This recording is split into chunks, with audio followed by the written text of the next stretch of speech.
On Instagram, Sunday evening, pre-Christmas here in the UK. Good evening, good evening. Hi there to everyone across all the other platforms. It's fantastic to be here. It's Ask Mark Anything on another strange Sunday evening where we find ourselves basically in Southwest London or in the Southeast or across London. We find ourselves in Tier 4, which essentially means stay at home. So that's been quite a shock, I would almost say. It's certainly been a surprise, let's put it that way. And it's been a tough one for me personally. I actually put out a little post on my personal Facebook earlier, just to a few friends, just to say, you know, how I feel that I'm almost in a little period of like mourning almost. It's kind of, you know, it's like we had this Christmas planned and it wasn't going to be huge, but it was going to be something. It was something to hang on to. And then all of a sudden, it's kind of like it's just taken away. I've got a special guest joining me this evening, and we're going to talk about that in a bit more detail. But what I would say is that in psychology, they have a whole thing about being mad, bad, sad, or glad. And those are like 4 human states. And I'm not like some positive Superman all the time. I mean, 90%, 95% of the time I am nowadays. But what I would say is that it just knocked me a little bit. And I believe, you know, the other 16 million people in London and the Southeast that it affected yesterday, I also believe that many of those people were feeling sad as well. And that's the post I put out and the reach that I got from a lot of people. So I know that people are affected by Boris's announcement yesterday. It definitely had a bit of a downer on me, so much so that I didn't do my DJ mix last night. Chris obviously wasn't allowed to come over, so we didn't do the DJ mix. But I might do one on Christmas Eve. So let's see how we go. Let's play more golf in the fresh air. Yes, absolutely. I agree with you 100%. So as I say, it was a bit disappointing, but we've got to bounce back. We've got to keep going. But one of the things that popped into my head was who motivates the motivator? Because ultimately, I do a lot of motivation. I do a lot of come on, guys, you know, get people moving, positive mental attitude. I know the effect of negative thinking and where it can lead you. And then I get something that makes me go, oh, you know, I don't feel great about this, you know. And so ultimately, that was a bit of a kick that, you know, that I got and many other people got. So I'm really pleased to say that I've actually got a special surprise guest joining me this evening. He's the man. He's the Lewis Senior, basically. He's the man that I interviewed on last Wednesday evening, and we've had such a huge reaction to Lewis, to Equilibria, to the e-colors that he talks about and that he's told that he works with. And we were talking over the last few days, and Lewis has created a forward to Life Remixed.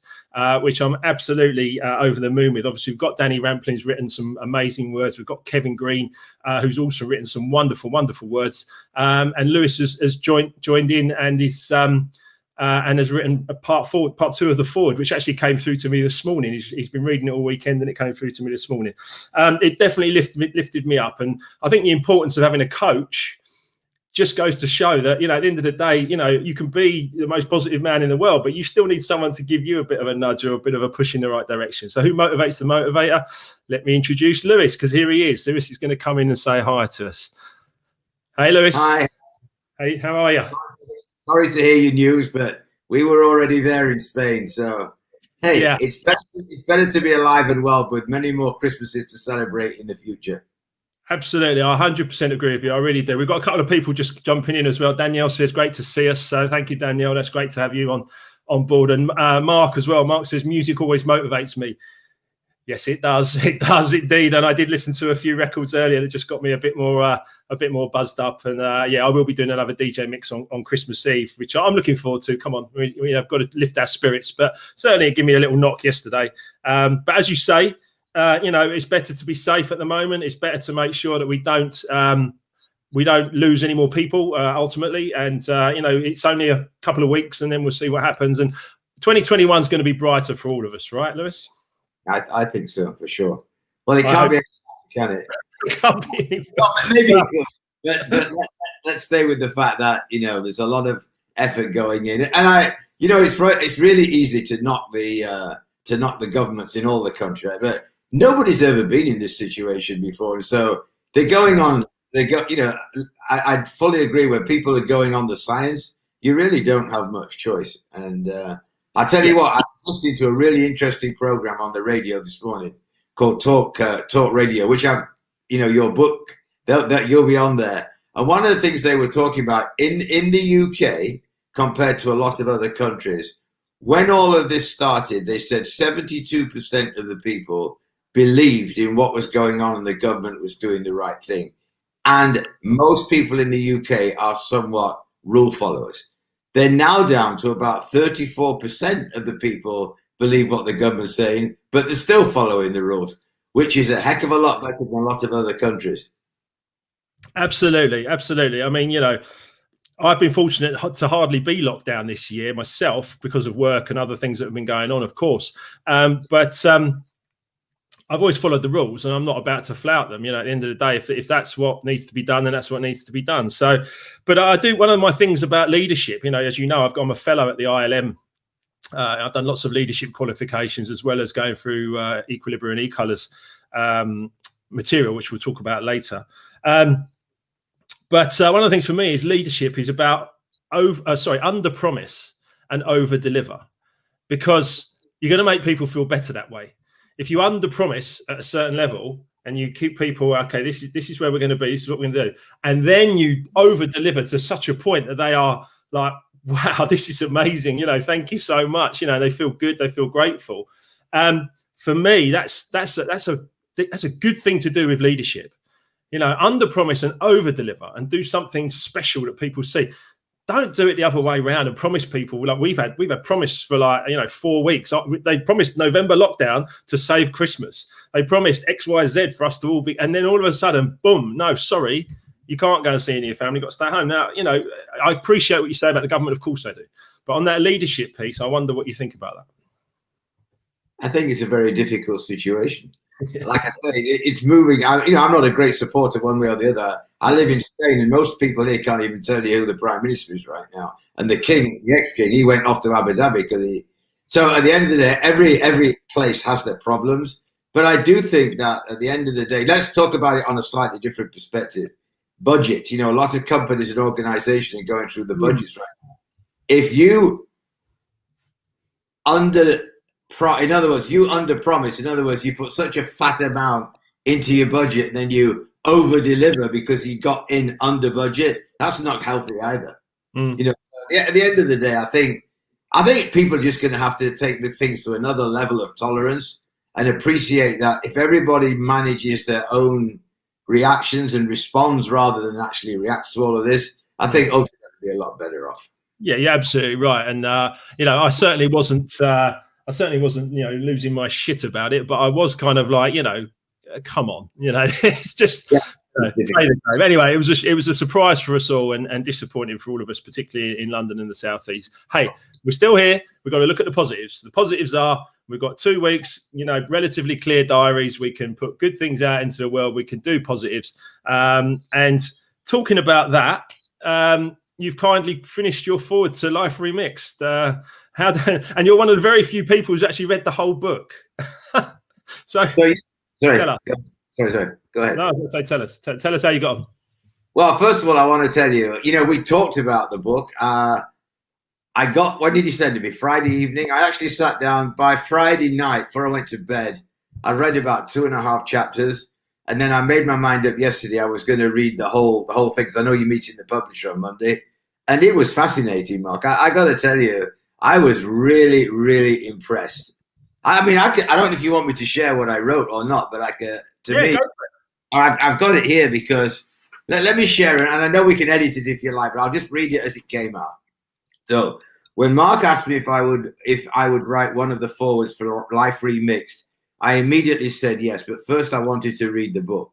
Having been through it from cover to cover, I now have a further appreciation of just what an interesting and challenging life he has lived at the time of writing. He's still young, just turned 50. Now, I'm going to be 70 next year, so to me, you're quite young, okay? Because that's relative as well. As you read Life Remixed, depending on when you came into the world, you'll be able to relate to various aspects of his experiences, because in reality, we are all born imperfect. There's always work to be done, regardless of gender, race, age, creed, religion, heritage, or skin color. And thanks to such a diverse lifestyle described in the book, you will find many answers to your unanswered questions. And I just want to qualify that, Mark. I didn't write this down, but I will tell you, one of the things, and I do have it as a question for you actually when we get round to it, is so many people will benefit from this book from different perspectives. Be it somebody who was there during your time, who was born before your time, who now has a kid that's going through addiction. I mean, it just goes on. The beauty of Mark's story is that not only is he blessed with a level of vulnerability that he's prepared to share with the world, but through an incredible amount of self-awareness, personal development, and determination, he's taken some intentional actions and made a great life for himself, his lovely wife, Emma, his family members, business partners, and colleagues. And all power to you for doing that. Thank you. It's great to see that it hasn't stopped there as he works at expanding his network daily. Consequently, and I'm seeing this every day, more and more people are being impacted by his positivity and dedication to helping others learn from his own trials, tribulations, learnings, and strategies for success. For context, allow me to share that I'd already been working in oil and gas for 30 years. In 2004, three of us and myself founded a coaching organization based on personality diversity called Equilibria. Primarily, we were focused on safety and productivity in high-risk industries by raising levels of understanding that the personality of each individual can significantly impact how they react or respond in any given moment. Our foundational self-team awareness tool is called the E-Colors. And it's because of that, our work that I got to meet Mark nearly 10 years ago. Mark had already started it, which again, now I've got a much better picture of the timeline, as you can imagine. Mark had already started his development continuum by the time we met. I flew into London Heathrow. I think we met at Nero's coffee shop the first time from the US, where I have several clients, and we met for the first time face to face. He was already working at the airport, so it was interesting to hear some of his story today, which you'll get to read in the ensuing chapters. So let me stop here for a minute and just say, I really like the way you've laid the book out, Mark, because it's very easy to follow. You know, some people kind of start halfway through the story and it's impossible to pick up what's going on. But I like the way you've gone back and build on everything that you've done along the way. It became apparent to me very quickly that Mark was someone who was determined to make some significant strides in his life. And with the type of personality he had, it wouldn't be a stretch for him. As we know, we wanted you to become an Equilibria team member at the time. Unfortunately, there was a dip in the oil price, which impacted our activity, and we didn't want to have him join us without having guaranteed work opportunities for him. However, the connection was made, and as Mark will describe in one of his chapters, and you do describe that very well, he began to understand that a lot of his choices actually were completely in line with what we would describe as a personality style with yellow-blue tendencies. At the time, right? Went on to red, but at the time. People with these propensities, and as I wrote this down, Mark, I mean, this is you to a T, right? The people with these propensities are best described as relating socializers, typically focused on people rather than tasks, have a strong desire to help others, like to be liked, even better, loved, which again comes out a lot in the book. Emotionally driven, doesn't like confrontation and struggle to say no for fear of upsetting one. Actually, several people whose E-colors are yellow-blue describe themselves as party animals. If you knew Mark back in the day, does any of these behaviors sound like him? Let's ask people watching, was I a party animal? I think we might get some response to that. But yeah, keep going. And again, I'm going off the book because I didn't know you in those there, but you describe it so well, Mark. Okay, fortunately, we kept in touch with Mark, even attempting to leverage his newfound knowledge within a company he later went to work for, which is when both Laura and David, actually, my two work with us, also they could have got to know Mark. From then on, he built his knowledge and mental muscles utilizing our online learning system, not only from a safety perspective, but also applications for leadership, teamwork, effective communication, self-management. Over the years, we continued to keep in touch. And again, I was thinking about this afternoon, Mark, particularly as we kept seeing you on social media with your frequent visits to the hospital for all the knee operations. Then this year, we reached out to Mark as we developed further actionable intelligence with a more robust personality diversity report and a coaching follow-up program, which we thought would be very, very interesting, both for him and his business. We've now signed an update agreement with him and look forward to a long and fruitful relationship. I have nothing but admiration and appreciation for Mark. and believe that his first book, Life Remixed, will be yet another significant milestone in a journey of resilience and determination to better himself and those around him. He brings joy on most days, even when Boris is having a bad day. I've lost myself now, hold on. But, he brings joy and happiness to virtually everyone who comes into his sphere of influence.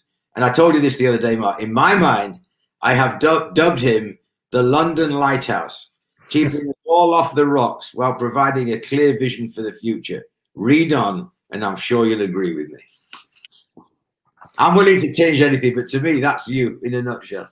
Well, yeah. I mean, thank you, Lewis. I mean, you've absolutely nailed that. You know, for the fact you've actually read the book, you know, cover to cover, you've done that in 2 days, you know, to get the feedback from an author such as yourself, you know, you had your own book out, you understand the process, you know what it takes to have that feedback from you.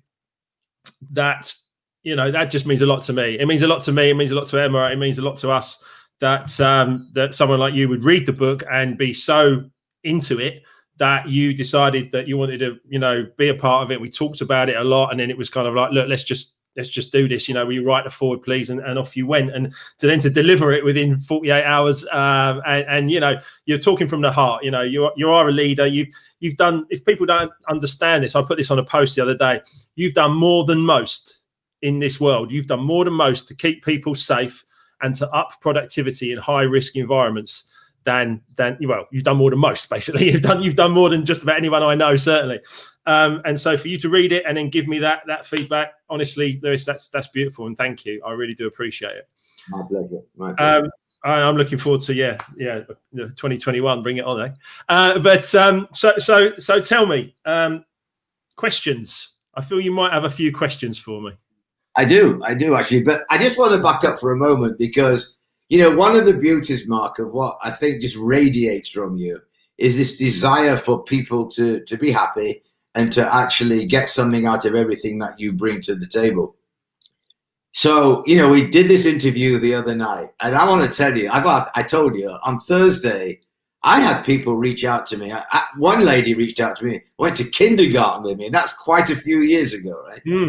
There were literally people from all over the world, literally. A lot of people saw that. I don't know if you're able to see how many people actually watch all of the different feeds, but it's a remarkable amount of people who've come back to me. Again, people I used to work with, people who worked for the clients that we worked with, which really brought home something very clear to me. And I wrote this down because I want to make sure I told you about this. You know, I have a friend of mine in Mississippi. Whenever we used to go out on the road together to different rigs, he used to say, Lewis, you know what we're doing today? And I say, what's that? He said, we're making memories. And one of the things that's come out of all of this that you're doing, you never know the memories that you're making for people. And I will tell you that this book you've written provides a lot of memories for a lot of people. So what I got out of the book as I read through it, and actually there's just enough green in me that if I see a comma in the wrong place or a space, you got all that feedback today as well. Emma picked up on that. She was like, oh, that's impressive for a top color yellow. She was like, impressive, yeah. A little bit of OCD or something, I don't know, but what it does make me do is read every word. And that was something I was determined to do rather than just scan through it. And what I really loved about it, like I said, is A, the way you've laid it out, Mark, and B, how it kind of all makes sense for people. And like I mentioned before, depending on their age and the demographic, I think you're going to see some interesting results.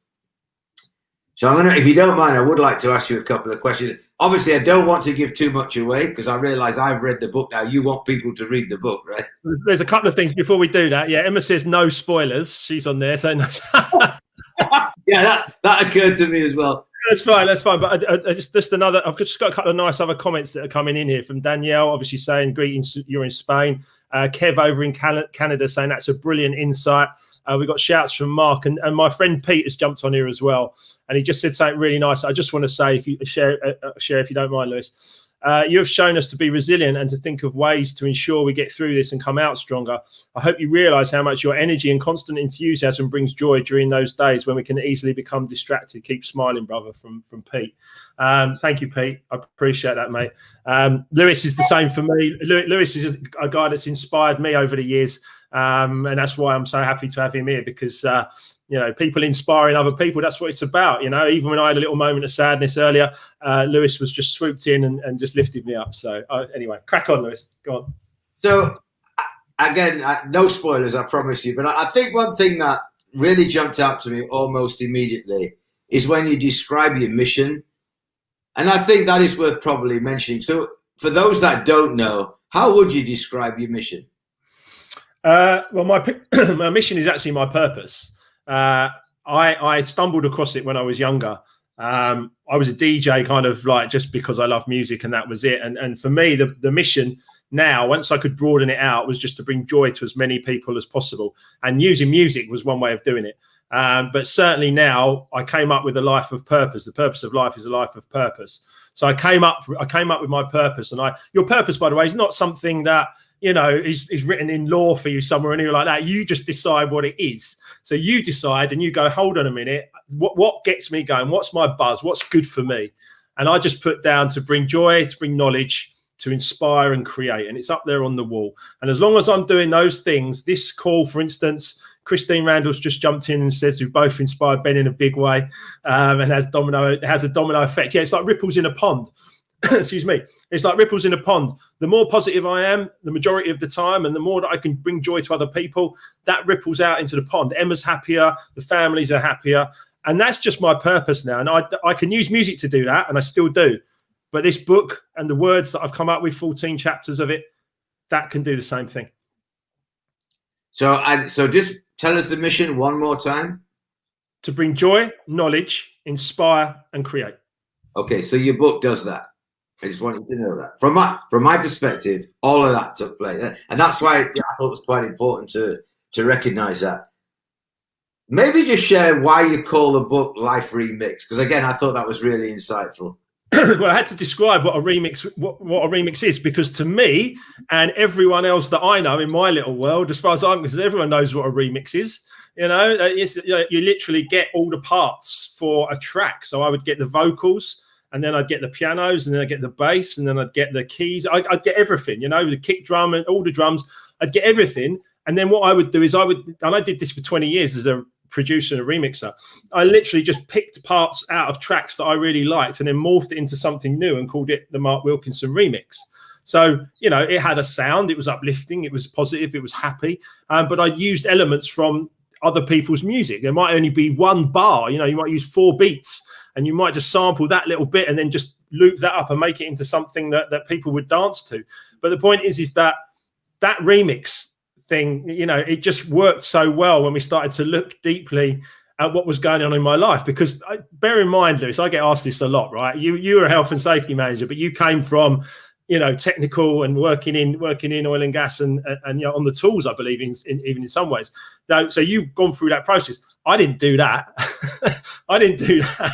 I was a DJ, I was playing records, and people say to me, how have you gone from being a DJ, for 20 years of your life and music and everything? How have you gone from that to, a health and safety manager in construction, and now multiple business owner and all these things you've got going on, and now an author?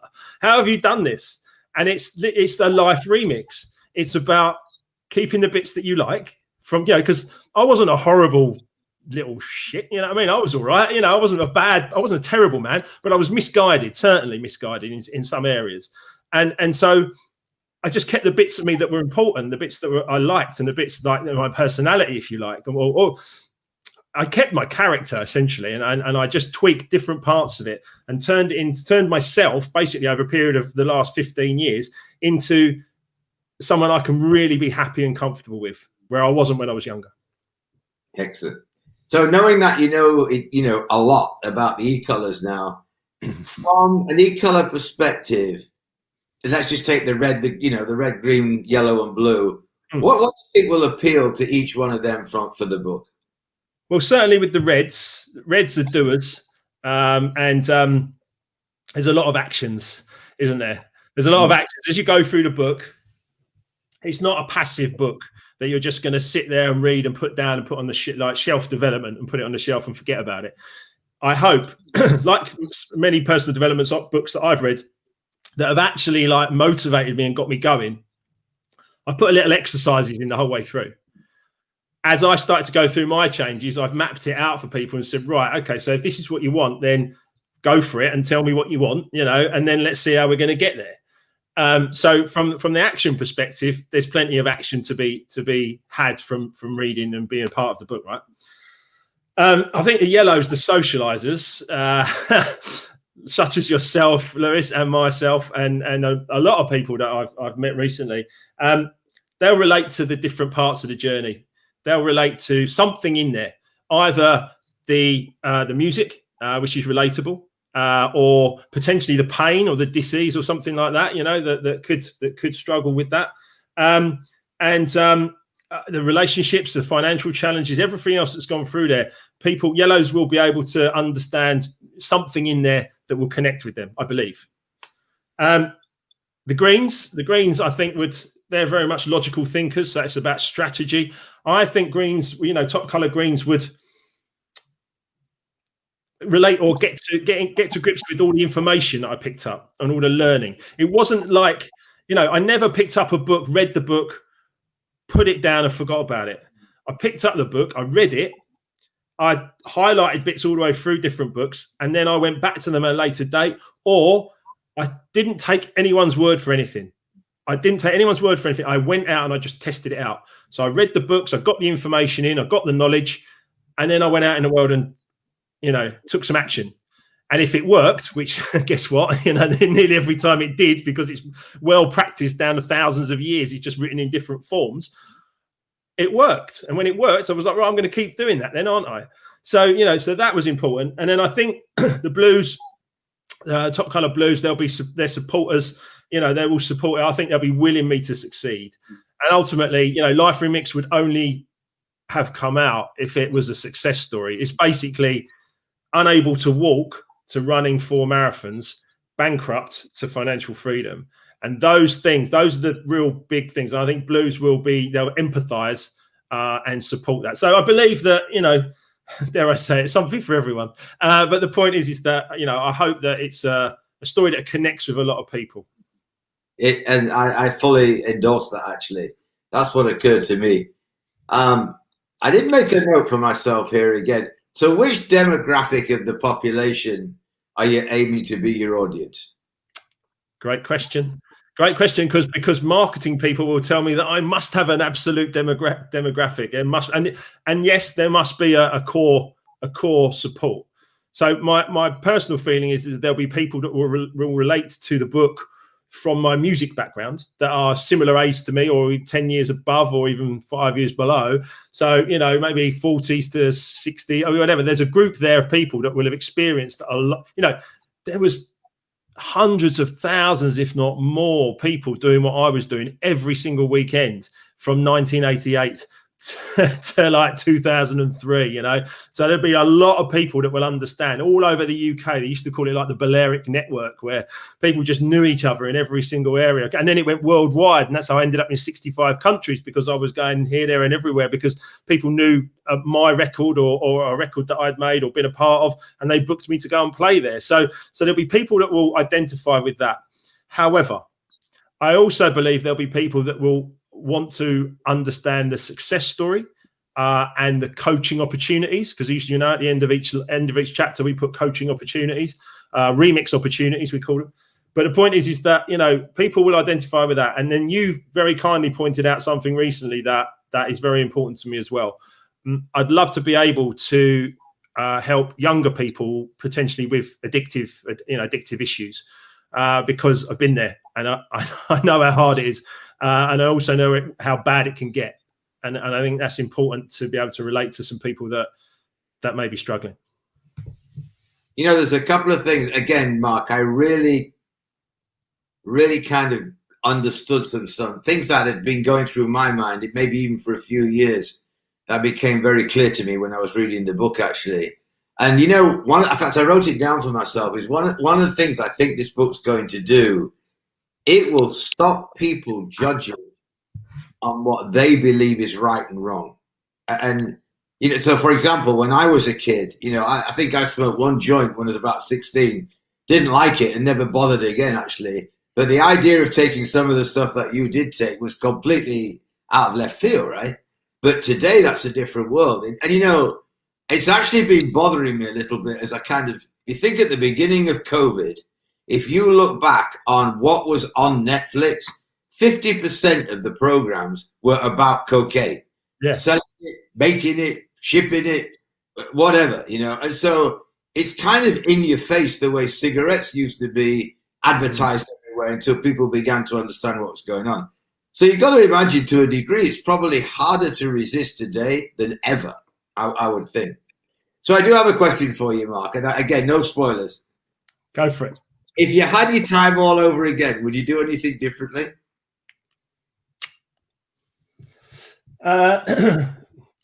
You're good with these questions, aren't you? I did say you could ask me anything, and I did say go for it. It's an interesting question, and I'm not sure I can give a definitive answer. And it's not a cop out, because I wouldn't change anything, because otherwise I wouldn't be the man I am today, and I wouldn't have the experiences to fall back on. I wouldn't be able to write this book and help, I hope, a lot of people.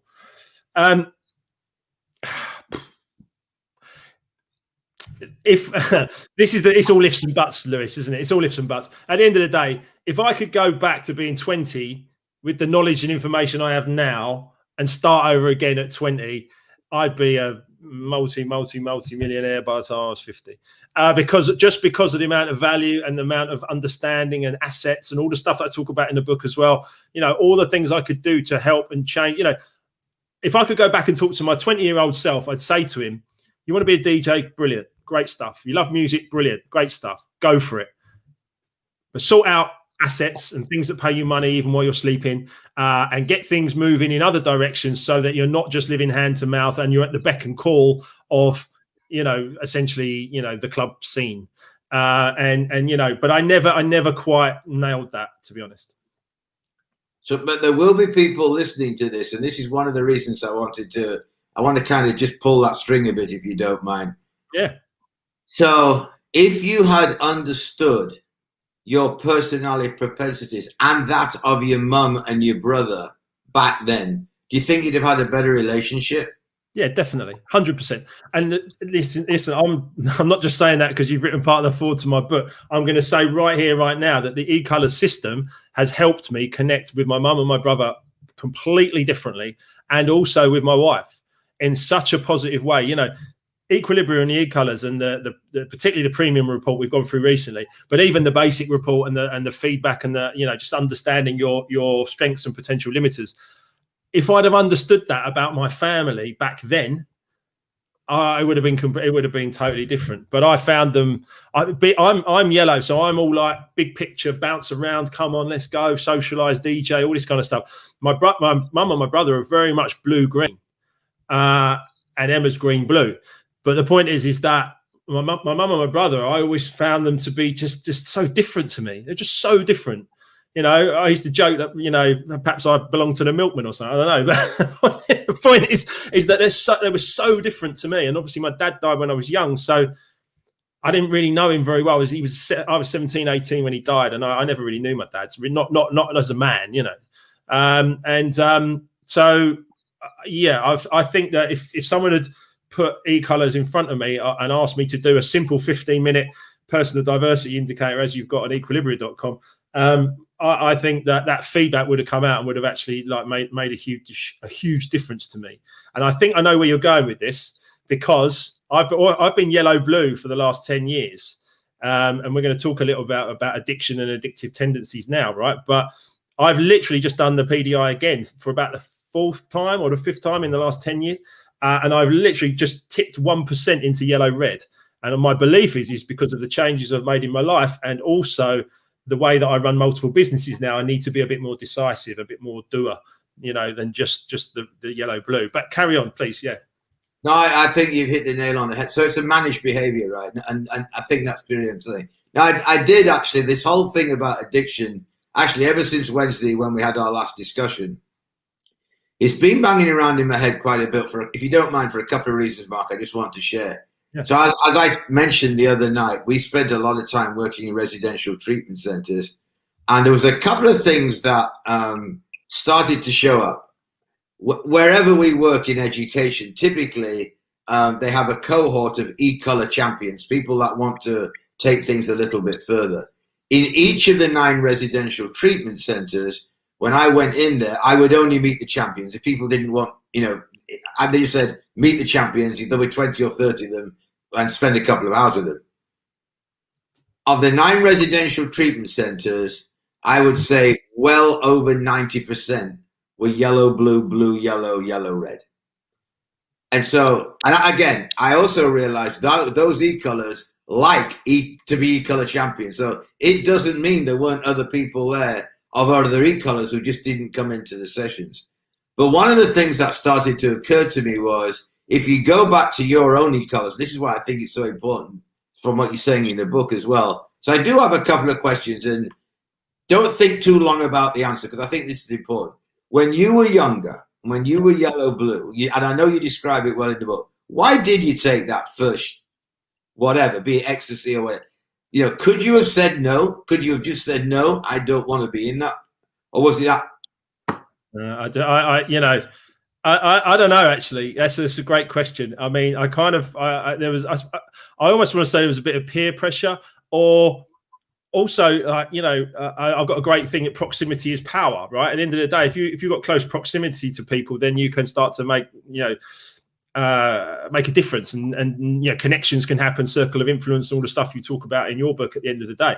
But that also works the other way as well, because I was in the thick of hundreds of thousands of kids out at 18 years of age dancing all night. Yeah, here we go, and I'm standing in the thick of it, and I'm getting tired at midnight, and they're cracking on, and I'm like, well, that looks like fun. So there was a lot of moments where I didn't. I mean, I was out clubbing for probably 6 months or more, maybe even a little bit longer, before I ever tried that. But once I tried it, I think I describe it in the book, and there is a disclaimer, by the way. Of course, there's a disclaimer which I hope you really kind of got your head around, which was that it's not big, it's not clever, and it was just of the time, of the moment. I can make excuses and say I was young, or whatever. All the background of my little boy story and growing up was basically to kind of show the overview of the situation I was in, and how I was just looking for an escape. I was looking for freedom. I was looking to get away and just escape however best I could. And then yeah. So could I have said no? I did for a while, but I kind of gave in the end and went, I'll just try it then. Okay, so I want to go back to this discussion we had the other night around personal intervention and the ability to say no. And what really got to me, frankly, when I started thinking about suicide, the residential treatment centers we worked in, once in a while, with all the will in the world, they would lose somebody to suicide. And most of the time, it was what they called accidental suicide. Right. Because people would be just taking anything they could to stop whatever was going on in the brain. And actually, this is something for anybody who's a parent out there. I just want to share this. One particular young lady who I was very fond of, she was about 15, 16 years old. She'd gone through whatever the program was, and several years after she'd finished, it was supposed to be okay. I was in Houston, and she called me from Alabama on a Wednesday and said, Lewis, I really need some help. I need to talk to you. So I said, well, I'm actually working tomorrow, but I'll fly up to Alabama on Saturday, and I'll spend the day with you. I phoned a father who owned a radio station actually in Houston, and I said, look, your daughter just reached out to me. Are you not connected with her? Oh, I've kind of given up on her. She's gone her own way as well. She's your daughter. Are you not going to do something about it? So I've done everything I can. So I called her the next night, and I couldn't even understand what she was saying. She was just all over the place. I got a call the following afternoon when I was in a meeting, found dead in bed. And then a father wrote to me and said, oh, we're going to do a big memorial. I said, too late. You had an opportunity, back at the time. So again, Mark, I know you are keen to be able to do something around this whole addiction thing. like I mentioned on Wednesday, I'm all in with that. And having read the way that you finally realized what was going on with you, there's a lot of people could benefit from that story. And that's one of the reasons I really hope people will read your book, which is why I asked about the demographic, because I think parents should read the book. I think people who love music should read the book. And hopefully you'll get to a lot of present, past, and would-be addicts as well. That would be my hope for you. I just love to help. You know, I mean, my yellow is massive socializer. I love parties. I love music. My blue and my red are almost identical at 24-25%. And so that's my empathy and my action and my doing. And you know, that empathy, that blue part of my personality, I just love to help. You know, and if I can help people, I love to bring joy with music. You know, I want to bring joy to people that have a happy, healthy, wealthy life, you know, and all they've got to do is read Life Remixed and then take action. You know, they're just getting there. People say knowledge is power. It's not really, you know, knowledge. You can read all the books you want. I know lots of people that read books, put them on the shelf and never do anything. You know, it's the application of the knowledge that's the power. So you have to read it. You have to try it out for yourself. And then you have to damn well get on with it. And I'm so motivated to bring that joy to the world. And because I bring joy to other people, Lewis, it brings joy to me. Simple. Yeah. What you get out is what you get back. So that actually comes to another question. And I found myself even drinking more water since I read your book. Can you tell us a little bit about listening to your body as well as listening to your mind? Yeah, well, every pain, any pain that you're feeling mentally or physically has a message. Absolutely has a message. And you need to listen. So my body started complaining when I was about 25, 26. I started to get real bad stomach cramps and pains. And they were debilitating to the point where I'd be walking along from record. I'd go to the record shops in Soho. I'd be carrying bags of records home to get back to the trainer, and I'd be walking along, and I'd literally be like, oh God, and I'd stand and like lean against the wall and be like, oh, you know, and I'd have to go and find somewhere to sit down. If I was in the studio, I'd be cramped up on the sofa of the studio, you know, in like a little ball, because the pain in my stomach was so bad. But it would pass. So it was generally all right in the morning. It was generally mid-afternoon. It just got me for some reason. But I wasn't listening. It wasn't bad enough for me to listen. And then that continued on. I started to reach out and I started to do more and more and more. But it took the collapse. It took the physical, like, hit the floor. No other choice but to listen. No other choice but to be like, you know, right, shit, I've actually got to like listen to my body, because it stopped working completely. It stopped working to the fact that I can't even walk. And that was powerful. But what I didn't understand was that all of the ups and downs, emotional roller coasters, physical, mental pain, you know, stresses, alcohol, drugs, all the other crazy crap that I got up to, you know, distracting myself with multiple girlfriends and everything else. It was, you know, it was just chaotic. And I just wasn't listening. And there's a really important bit in the book that says that a lesson is repeated until it is learned. And you may have had that with yourself, Lewis, with the fact that, you know, I mean, you know, people that didn't tune, I mean, a lot of people did watch on Wednesday, but people that didn't watch on Wednesday, you had your own almost like sort of near-death experience. Which leads me actually nicely into the fact I talk a lot about a dis-ease and two words, you know, putting a hyphen in dis-ease. And that actually came from The Secret, you know, and that Bob Proctor, when he said a dis-ease, and it just, the light bulb, I went, oh yeah. So, you know, can you relate to that? I mean, because, you know, you were working so hard worldwide, week in, week out, that you collapsed, right? I mean, that must have been a dis-ease, right? No, absolutely it was. That's what, again, caught my attention, which is why I want to bring it up, because it's interesting, because the way you describe it is listen to your body and your mind. So there were lots of people telling me it was going to happen, and I was not listening. So I think the key for me is, ultimately, your body says, well, if you're not going to shut yourself down, I am. and put the brakes on, like you said the other night.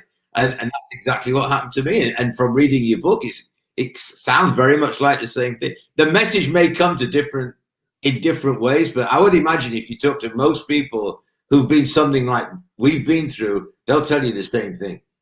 Yeah, I think so. And as you know, a lot of, I mean, it depends. It could be any kind of pain. I say a lot. There's a lot of millionaires and multimillionaires that have been bankrupt in their 30s, and the pain of that experience makes them go, no, come on, dust yourself off, go again, do something better, do something different this time, learn from it and go again. And I think with health, I think with wealth, I think with marriage, I think with everything, But yeah, unfortunately, sometimes I believe it does take a catastrophic moment for you to really listen. Yeah, brilliant. Well, again, I'm trying to keep out the spoilers here now, but I maybe.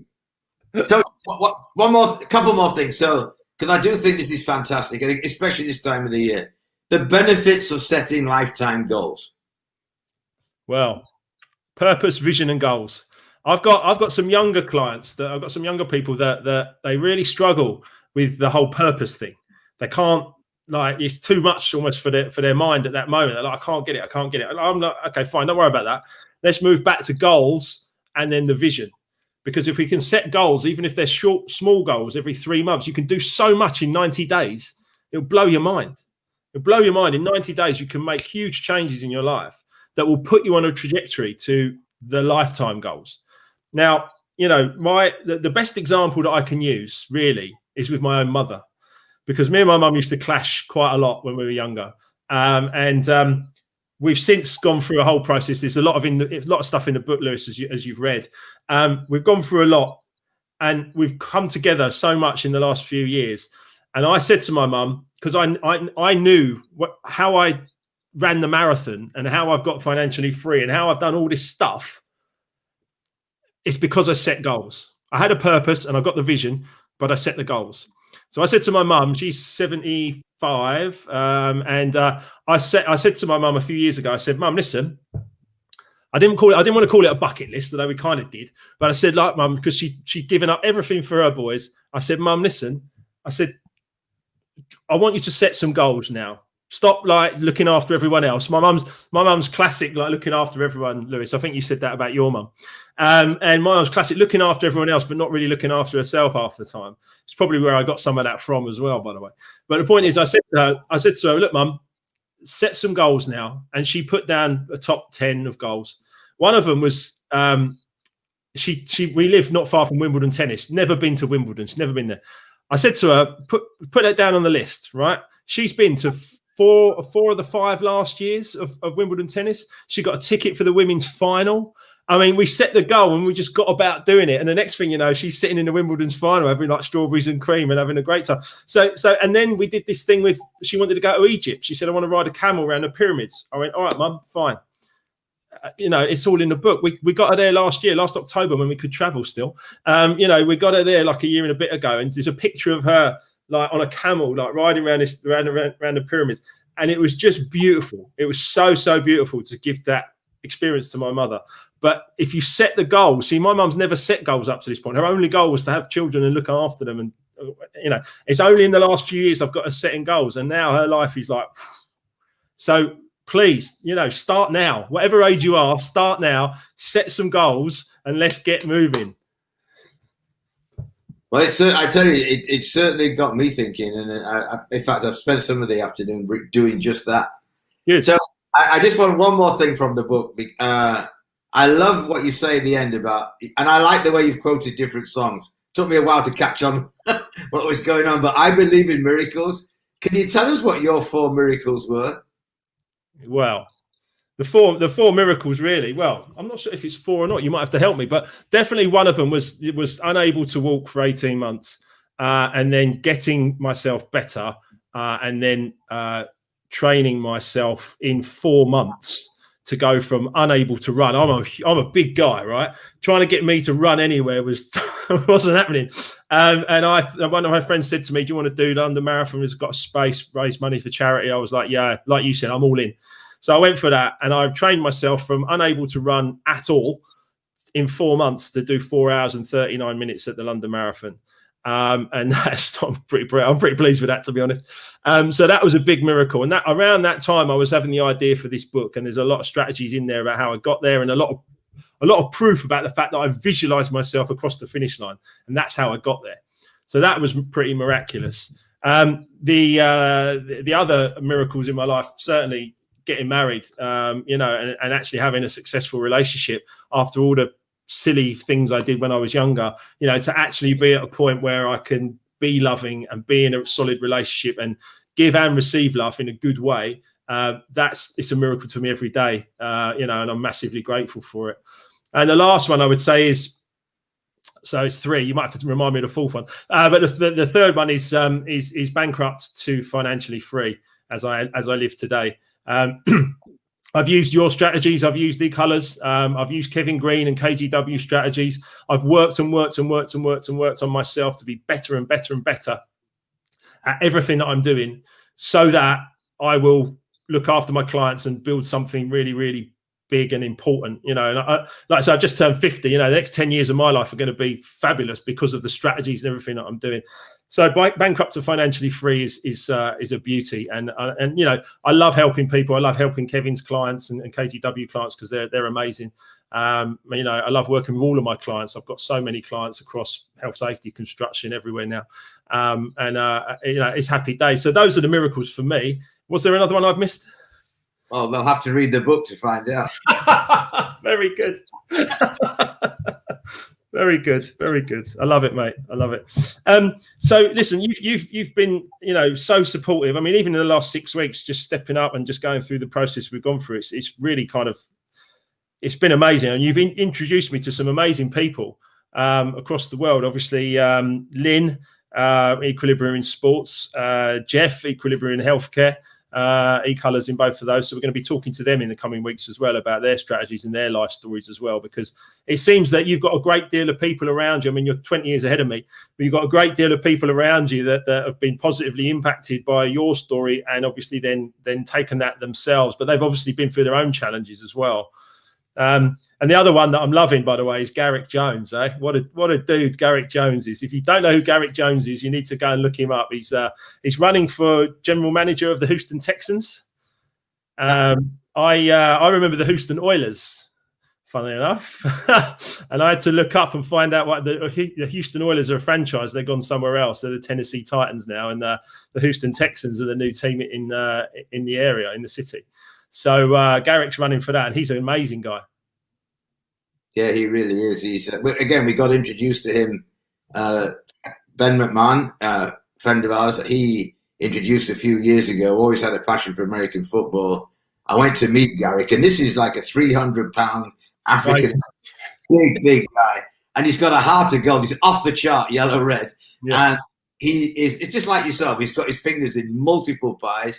But one of the things that really stood out for me was, NFL actually stands for not for long. The average lifespan, they say, of a player is 3.2 years, if they're lucky. And so they get an inordinate amount of money in a very short space of time, typically the second season. And, there are people who last a long time, obviously, but the majority of them don't. But everything that got them into the NFL has been around how fast they can run, how hard they can hit, and all the rest of it, right? Not much learned at college other than on the field. And so they get all this money. They're surrounded by family members, typically, who don't have anywhere near the financial savvy that you need to have with that kind of money. And a lot of them it goes horribly wrong. So what Garrick wanted to do a few years ago is set up what they call the SDFL, which was the State Development League. And the idea was, you can imagine, for everybody who gets drafted, there's a heck of a lot of people who don't get drafted. What do? They still need to maintain the fitness. They still need to be able to play at a high level. But once they're out of college, there's no way to do that. So he wanted to have this kind of system where people who didn't make the draft but were really good players, and if somebody lost a player or injured or whatever, they could cut in from the group that he had. And the idea was that these people would play one Saturday. The next Saturday, they would get trained on a lot of the things that you're talking about: entrepreneurship, financial wisdom, etc., etc. And he loved the e-colors so much that was the third thing they would learn, was about our side of the house, if you like. And that's the relationship we formed. So his commitment to us is, if he goes into the Texans, we'll be walking right behind him. Nice. And I'm really hoping, I know you and I joke about Mourinho going into Tottenham, what they did on, all or nothing.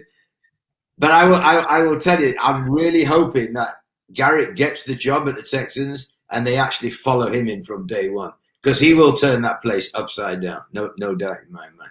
Yeah, I can't wait to bring him into an interview, Lewis. It'll be good for you to interview because it's another perspective as well. And you can also, we're actually running these diversity inclusion webinars all the time, and it's him and Lynn.